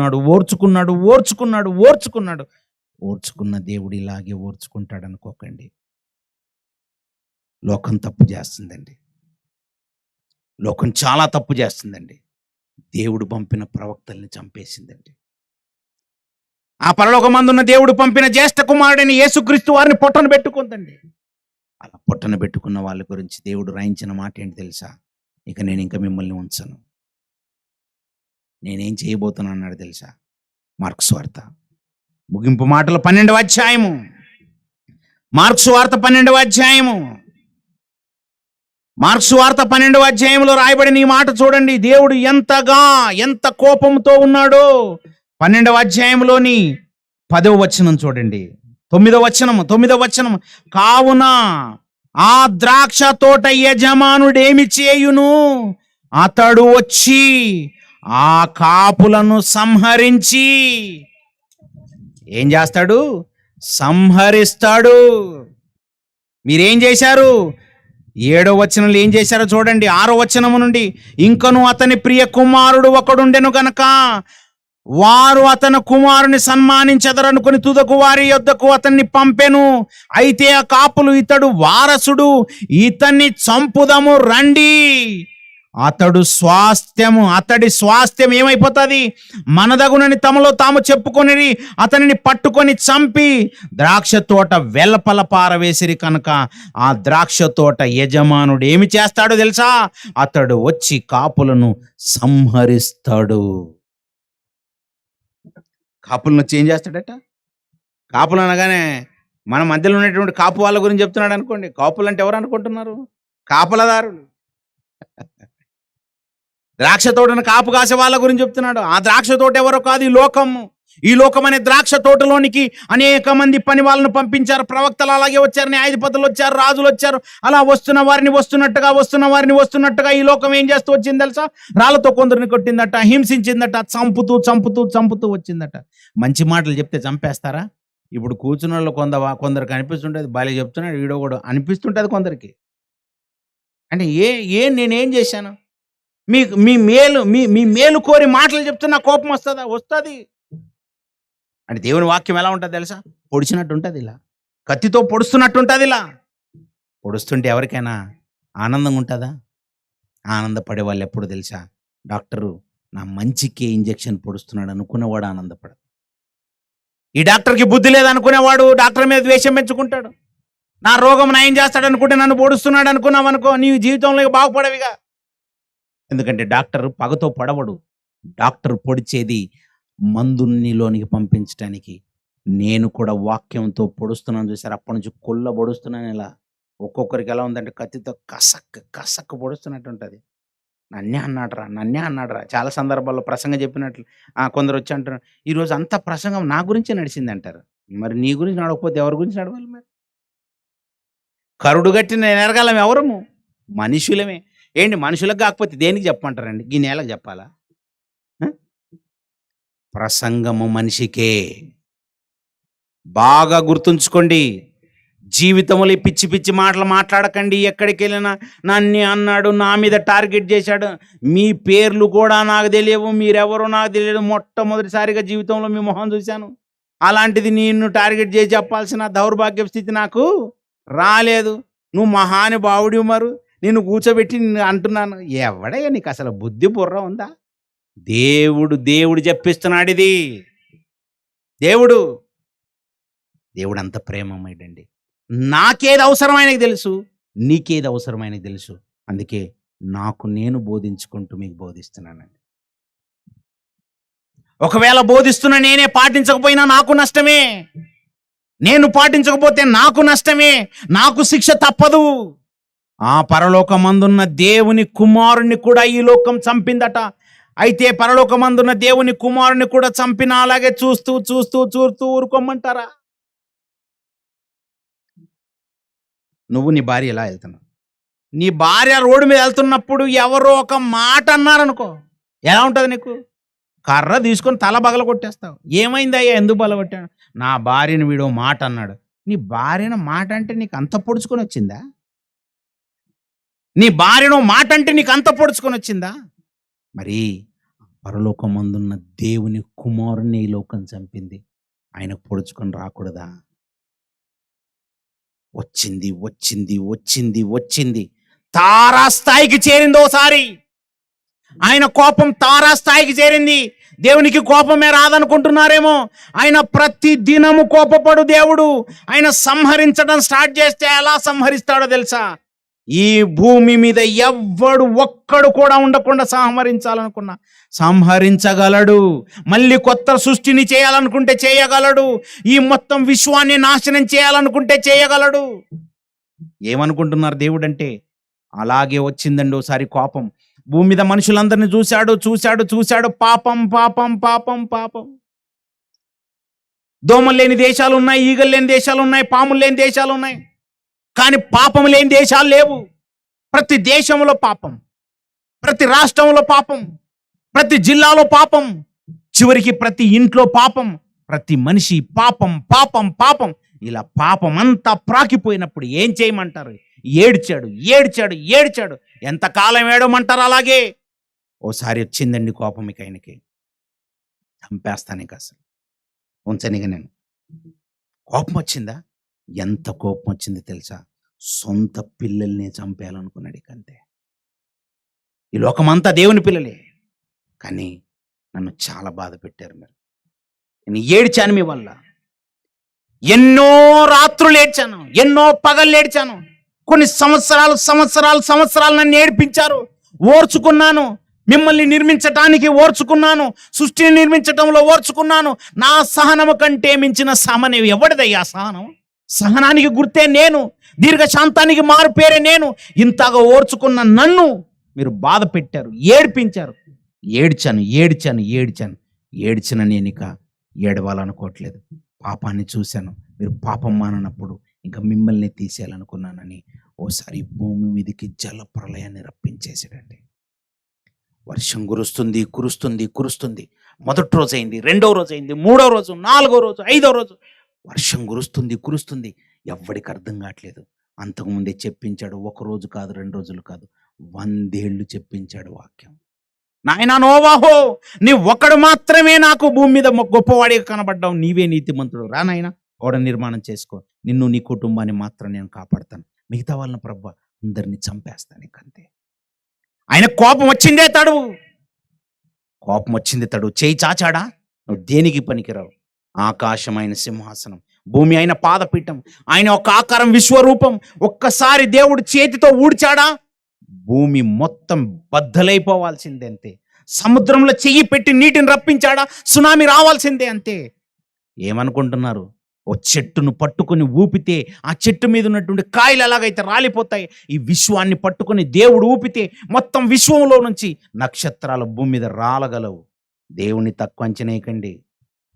దేవుడు అంటే చాలా తక్కువ అంచనేస్తున్నాం అనుకున్నాడు. భూమి మీద ఉన్న వాళ్ళందరినీ సంహారం చేయాలి, అసలు సంహరించేయాలిక. ఏడ్పించారు నన్ను, చాలా ఏడ్చాను, ఓర్చుకున్నాను, ఏడ్చాను, ఓర్చుకున్నాను, ఏడ్చాను, ఓర్చుకున్నాను. అయినా నా మనసు అర్థం కావట్లేదు, అయినా పాపాన్ని వదలట్లేదు. నేనేం కోరుకున్నానయ్యా మీ నుంచి? మీ నుంచి నేను కోరుకున్నది ఏంటి? మీకు కావాల్సిందంతా పెట్టి మీలో పరిశుద్ధతనే కదా నేను కోరుకున్నాను. నేను కోరుకున్నది పరిశుద్ధతే కదా, అంతకు మించి ఏం కోరుకున్నాను? నేను భూమిని చేశాను, మళ్ళీ ఒక భూమిని చేసి నాకు ఇవ్వండి అన్నానా? ఓ సూర్యుని చేశాను, మళ్ళీ ఒక సూర్యుని చేసి నాకు ఇవ్వండి అన్నానా? ఇవి కాదు కదా నేను కోరుకున్నది. నేను కోరుకున్నది పరిశుద్ధత కదయ్యా మీలో నుంచి. అది లేదు. పరిశుద్ధత లేనప్పుడు చంపేద్దామని డిసైడ్ అయిపోయాడు. నా ఓడ చేసుకున్నాడు.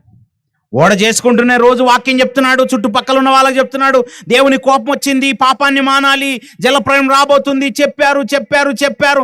నోవు కుటుంబం అంతా చెబుతున్నారు, కానీ ఎవరికి అర్థం కావట్లేదు. ఎవ్వరు మారలేదండి. 100 ఏళ్ళు వాక్యం ప్రకటించారండి, ఇంచుమించుగా 100 ఏళ్ళు వాక్యం ప్రకటిస్తే మారలేదట.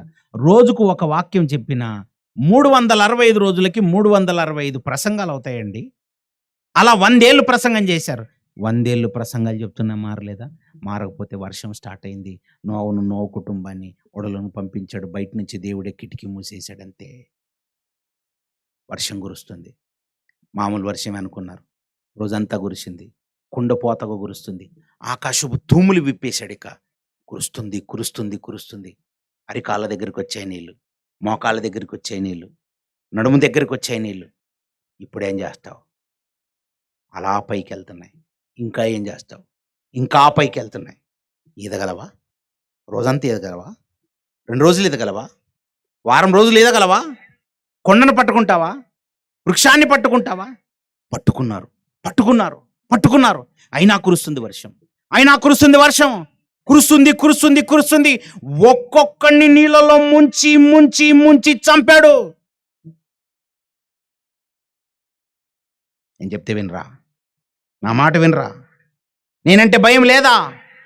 నా భయం ఎలా ఉంటుందో చూపిస్తాను ఒక్కొక్కడికి. వర్షం కురుస్తుంటే బిక్కు మొహాలేసుకుని నోవహు మొత్తుకున్నారు. నోవు కిటికీ తెరవడు, ఎందుకంటే కిటికీ వేసింది దేవుడు. 100 ఏళ్ళు వాక్యం చెప్పినప్పుడు మారాలి కదా. 100 ఏళ్ళు వాక్యం చెప్పినప్పుడు మారలేదే. ఎంత చెప్పినా మారని ప్రతి వాడికి ఇదే గతి పడుతుంది, గుర్తుపెట్టుకోండి. నువ్వు హాస్పిటల్లో చావు బ్రతుకుల్లో ఉంటే డాక్టర్లు వచ్చి అంటారు మేమేమి చేయలేము, నర్సు వచ్చి అంటది మేమేమి చేయలేము, కుటుంబ సభ్యులు అంటారు మేమేమి చేయలేము. ఆయన నువ్వు దిక్కుమాలిన చూపులతో ఎవరిని చూస్తున్నా మేమేమి చేయలేం. అదే జరిగింది 2019 నుంచి. ఒక్కొక్కడికి కరోనా వస్తే ఇంట్లో మూలన పాడేసి, కనీసం భార్య దగ్గరికి రాక, పిల్లలు దగ్గరికి రాక, కుటుంబ సభ్యులు ఎవరి దగ్గరికి రాక మనస్తాపానికి గురై చచ్చిన వాళ్ళు చాలా మంది ఉన్నారు. తెలుసా మీకు? దేవుడు తలుసుకుంటే మనిషిని ఒంటరి వాణ్ణిగా చేయగలడు. దేవుడు తలుసుకుంటే మనిషికి దిక్కు లేని చావును రప్పించగలడు. నువ్వు అనుకుంటున్నావేమో నా ఎంత తోడు లేదనుకుంటున్నావేమో. జర జాగ్రత్త, కేర్ఫుల్. గర్వం, అహంకారం తలకెక్కినప్పుడు దింపుతాడండి దేవుడు. ఈ లోకం యొక్క గర్వాన్ని దింపటానికి తన సహనాన్ని పక్కనెట్టాలనుకున్నాడు. ఇక చాలా ఓర్చుకున్నాను. అందుకే ప్రపంచంలో భయంకరమైన సంహారం జరుగుతుందండి. 2019 నుంచి చంపుకుంటూ వస్తున్నాడండి. చంపుకుంటూ వస్తుంటే దిక్కుమాలిన చూపులతో ఒకరిని ఒకరు చూడలేక, ఒకరికి దగ్గరికి రాలేక, అనారోగ్యంతో పడి ఉండి బిక్కముఖాలేసుకొని పడుంటుంటే దాన్ని ఏమంటారు చెప్పండి? కుక్క చావు కదా. నువ్వు దేవుణ్ణి ఎంత బాధ పెట్టావయ్యా. బాధ పెట్టిన నీకు అదే గట్టి పడుతుంది. దయచేసి జాగ్రత్త. దేవుని కోపం వస్తే తట్టుకోలేమండి. అలాగే జరిగింది ఒక రోజు జలప్రలయంలో. ముంచి ముంచి ముంచి అందరిని చంపేశాడండి. ఎందుకు చంపకూడదు? ఎందుకు చంపకూడదు? ఆ పరలోకమందున్న దేవుడు ఇంతగా కష్టపడి ఈ సృష్టిని చేసి సహనముతో ఓపికతో ఇన్ని నీ కొరకు పెడితే, ఇంతగా ఇంతగా చేసిన ఆయనకు నువ్వు చేసింది ఏంటి చెప్పు? ఆయనకు వ్యతిరేకంగా పాపమే కదా నువ్వు చేశావు. పాపం ఇంతగా చేస్తుంటే ఆయన ఎంతగా ఓర్చుకోవాలి చెప్పు? ఓర్చుకున్నాడు. ఒకరోజు, 2 రోజులు, సంవత్సరం, 2 సంవత్సరాలు. నీ జీవితంలో 60 ఏళ్ళు అయితే 60 ఏళ్ళుగా నిన్ను ఓర్చుకుంటూనే ఉన్నాడు. నీ జీవితంలో 70 ఏళ్ళ నీకు అయితే 70 ఏళ్ళుగా నిన్ను ఓర్చుకుంటూనే ఉన్నాడు. కాటికి కాలు చాపుకొని రేపో మాపో అన్నట్టుగా నీ బ్రతుకున్న ఇప్పటికీ నువ్వు మారకపోతే, ఇప్పటికీ నువ్వు పాపం చేస్తుంటే ఏం చేయమంటావు చెప్పయ్యా? న్యాయమే కదా? ఆయన చేస్తుంది న్యాయమే కదా? ఆయన అన్యాయం చేయడే. 70 ఏళ్ళు ఇచ్చాడే నీకు, 60 ఏళ్ళు సరిపోలేదా? 50 ఏళ్ళు సరిపోదా మనిషి మారటానికి? పొట్టి జక్కయ్య ఒకే మాటకు మారాడు. ఒకే ఒక మాటకి. సమరయ స్త్రీ ఒకే మాటకు మారింది. ఒక్క మాటకు మారిపోయిన వాళ్ళుంటే నీకు గంటలు గంటలు గంటల తరబడి, ఇప్పుడే చెప్పాను ఒక గంట. చూసారా? అయినా మారరా మనిషి. మారినప్పుడు ఏం చేయమంటారు? ఒకరోజు అందుకే జలప్రలయం భూమి మీదకి రప్పించి చంపేశాడు. ఆకాశం నుండి అగ్నిని కురిపించి సొదొమ గొమొర పట్టణాన్ని నాశనం చేశాడు. ఇవన్నీ ఎందుకు చెప్పించి రాయించి పెట్టాడు తెలుసా? నా పిల్లలకు బుద్ధి కలగాలని, నేనేదైనా చేయగలనని తెలుసుకోవాలని. నా ప్రేమ చాలా గొప్పది. ఆ ప్రేమను మీరు ఇలాగే పరీక్షిస్తూ వెళ్తే నాకు కోపం కూడా వస్తుందని చెప్పటానికి, నేను సంహారం కూడా చేస్తానని చెప్పటానికి, నేనే నా పిల్లల్ని తీసుకెళ్ళి నరకములో కూడా వేస్తానని చెప్పటానికి సహించిన దేవుడే సంహారకుడు అవుతాడు. జాగ్రత్త. కన్ను మూసిన వెంటనే ఈ భూమి మీద ఎన్నో సుఖాలను భోగభాగ్యాలను అనుభవించిన నీవు కన్ను మూసిన వెంటనే ఒక్క క్షణంలో పాతాళానికి జారిపోతావు. పాతాళ లోకంలో ఆర్తనాదాలే, చుట్టూ కేకలే, సహించలేవిక. వామ్మో, అలాంటి భయంకరమైన స్థితికి మనం వెళ్ళకూడదని ఈ సభలండి. సహించే దేవుడు సంహరించి నిన్ను తీసుకెళ్లేది నరకానికి. అక్కడ అగ్ని ఆరదు, పురుగు చావదు. వద్దండి, దండం పెట్టి చెప్తున్నాను, నరకానికి వెళ్ళకండి. చాలా భయంకరమైంది. ఈ భూమి మీద కొన్ని బాధల్ని మనం సహించలేము. నరకానికి వెళ్తే సహించగలరు అనుకుంటున్నారా?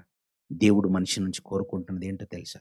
నీ బంగారం కాదు, నీ ఆస్తులు కాదు, నీ అంతస్తులు కాదు, నీకున్న దాంట్లోంచి ఏది కోరట్లేదట. నీ నుంచి దేవుడు కోరేది మారు మనసు. నువ్వు మారిపోనాయన. ఇప్పటి వరకు చేసిన పాపాలు వదిలేయి నాయన. నా కుమారుడైన యేసుక్రీస్తు వారి రక్తంతో నీ పాపాలను కడిగేసుకున్నాయన. యేసుక్రీస్తు నోటితో ప్రభువుని ఒప్పుకోనాయన. ఆయన కార్చిన రక్తం చేతనే నీ పాపాలన్నీ నేను క్షమించడానికి, కడగడానికి నేను సిద్ధంగా ఉన్నాను ఆయన. ఏ పాపం చేసినా కడుగుతావు, ఏ పాపం చేసినా కడిగేస్తాడట. మరి ఇప్పటి నుంచి నువ్వేం చేయాలి? ఏమీ లేదు నాయన, నేను కోరుకున్నట్టుగా పరిశుద్ధంగా బ్రతుకున్నాయన. చాలు నాయన, నాకేం వద్దు కొడుక, నీ నుంచి నేను కోరుకున్నది పరిశుద్ధత. పాపం చేయకుండా బ్రతుకున్నాయన. నన్ను ద్వేషించొద్దు నాయన. ఇంతేనా? ఇంతేనండి దేవుడు కోరేది. ఆ పరలోకమందున్న దేవుని సహనానికి అర్థం ఉంది కదండి. సహించిన దేవుడు కోపట్టంలో అర్థం ఉంది కదండి. సహించాడట. మహదైశ్వర్యమునిచ్చాడటండి మనకి. ఇన్నిచ్చిన ఆ పరలోకమందున్న దేవుని కష్టాన్ని అర్థం చేసుకోకుండా ఆయన్ను బాధ పెట్టి నువ్వు కన్ను మూస్తే శిక్ష తప్పదు. సహించిన దేవుడే నీకు సంహారకుడు అవుతాడు. జాగ్రత్త. కళ్ళు మూసుకోండి, ప్రార్థన చేస్తాను. పరిశుద్ధుడైన మమ్మను కన్న మా తండ్రి దేవా, మీ అనాది కాల సంకల్పంలో ఈ భూమి మీదకి వచ్చాం ప్రభువా. మీరు కోరుకున్నట్టుగా మేము ఈ భూమి మీద బ్రతకాలని ఎదురు చూస్తున్నారు తండ్రి. మీ మనస్సును అర్థం చేసుకుని, మీ మనసులో ఉన్నటువంటి ఆవేదనను అర్థం చేసుకుని, మీ చెంతకు మేము చేరాలనే మీరు ఆశతో పరలోకం నుండి ఎదురు చూస్తున్నారు తండ్రి. మిమ్మల్ని కాదని, మీకు దూరంగా తిరిగి రాని భయంకరమైన లోకానికి అనేక మంది జారిపోతున్నారు తండ్రి. కొందరినైనా మీ వైపుకు మళ్లించాలి, మీ కొరకు బలపరచాలి, స్థిరపరచాలి, మీరున్న లోకానికి చేర్చాలన్న ఆశతోనే మీ పిల్లల ముందు ఈ మాటలు ఉంచాను తండ్రి. విన్నారు ప్రభువా. విన్న ఏ మాట నిష్ప్రయోజనం కాకూడదు తండ్రి. విన్న ప్రతి మాట మీ పిల్లల ఆత్మీయ జీవితానికి మేలుకరంగా ఉండేలాగున కృప చూపించండి తండ్రి. వినిపించబడిన ప్రతి మాట మీ పిల్లలు సాత్వికంతో స్వీకరించగల మంచి మనసును మీ పిల్లలకి ఇవ్వండి తండ్రి. మీ పిల్లల మీద ఎవరి మీద మాకు ఏ కోపం లేదు తండ్రి. మీ పిల్లలందరినీ నేను ప్రేమించే మీ మనసును మీ పిల్లల ముందు పరిచాను ప్రభువా. విన్నారు తండ్రి. విన్న మాటలు విని విడిచిపెడతారో, విన్న మాటల ప్రకారంగా వారి బ్రతుకులను తిప్పుకొని మీ వైపుకు ఆకర్షింపబడి బలపడి స్థిరపడి పరలోకానికి బాటలు వేసుకునే వారుగా ఉంటారో వారికి విడిచిపెడుతున్నాం తండ్రి. మీ పిల్లలు ఎంతో ప్రయాసపడ్డారు. మీ కుమారుడు మా ఆత్మీయ సహోదరులు శాంతమూర్తి అన్నగారు ఇదిగో తండ్రి ప్రయాసపడ్డారు. ప్రయాసపడి చక్కటి కార్యక్రమాన్ని ఏర్పాటు చేశారు. ఈ సభల ద్వారా ఇదిగో తండ్రి మీకు మహిమకరంగా, మా అందరికి ఆశీర్వాదకరంగా ఈ సభ జరుగులాగున మీ కుమారుడు ప్రయాసపడ్డాడు. ఆయనకు అనేక మంది సహకారులు, జత పని వారైన పిల్లల్ని మీరు ఇచ్చారు. మీ కుమారుని జ్ఞాపకం చేసుకునండి, తన కుటుంబాన్ని జ్ఞాపకం చేసుకునండి. ఆయనకు సహకారులుగా ఉన్నటువంటి జత పని వారైన పిల్లలందరినీ జ్ఞాపకం చేసుకునండి. ఈ పరిసర ప్రాంతాల్లో మీ పరిచయలో కొనసాగుతున్న దైవదాసులందరినీ పేరు పేరున జ్ఞాపకం చేసుకునండి. లోకములో మీ పరిచర్యలో ఉంటూ ఇదిగో తండ్రి దేశ సేవలో ఉన్నటువంటి దాసులందరినీ జ్ఞాపకం చేసుకునండి. రాజకీయాల్లో ఉంటూ ప్రజల కొరకు సేవ చేస్తున్నటువంటి ప్రియులందరినీ జ్ఞాపకం చేసుకునండి. మీ పిల్లలందరికీ పరలోక సంబంధమైన ఆశీర్వాదాలు ఇవ్వండి. ఈ చక్కటి మాటలు వినిపించుటకు గాను సహకరించిన వారందరినీ జ్ఞాపకం చేసుకోండి. వారి కుటుంబాలను జ్ఞాపకం చేసుకోనండి. సభకు విచ్చేసి మీ మాటలు విని నేటి నుండి యథార్థంగా మీ కొరకు బ్రతకాలని ఆశ కలిగి ఉన్న మీ ప్రియులైన పిల్లలందరినీ మీ చల్లని రెక్కల చాటున కాచి కాపాడండి తండ్రి. మీ చిత్తమైతే, మీ కుమారు రాక ఆలస్యమైతే మరో పర్యంతం మీ పిల్లలతో ఉండి మీ మనసును తెలపగలిగేటువంటి భాగ్యమును, ధన్యతను మాకును ప్రసాదించండి. ప్రయాణమై వెళ్తున్న ప్రియులైన వారందరినీ క్షేమంగా వారి గమ్యస్థానాలకు చేర్చండి. ఇంత చక్కటి సదవకాశాన్ని ప్రసాదించిన మీ ప్రేమకై మరోసారి కృతజ్ఞతలు తెలుపుతూ పరసంబంధమైన ప్రతి ఆశీర్వాదాలు పిల్లలందరికీ ప్రసాదించమని కోరుతూ యేసుక్రీస్తు వారి పరిశుద్ధమైన నామంలో ఈ ప్రార్థన అడిగి వేడుకొంచున్నాం పరమ తండ్రి. మన తండ్రి అయిన దేవుని ప్రేమ, కుమారుడైన యేసుక్రీస్తు వారి యొక్క కృప, పరిశుద్ధాత్మ దేవుని అన్యోన్యమైన సహవాసము ఇప్పుడును ఎల్లప్పుడును కూడి వచ్చిన దేవుని పిల్లలందరికీ సదాకాలము తోడేండి నడిపించును గాక. ఆమేన్. మీ అందరికీ వందనాలండి.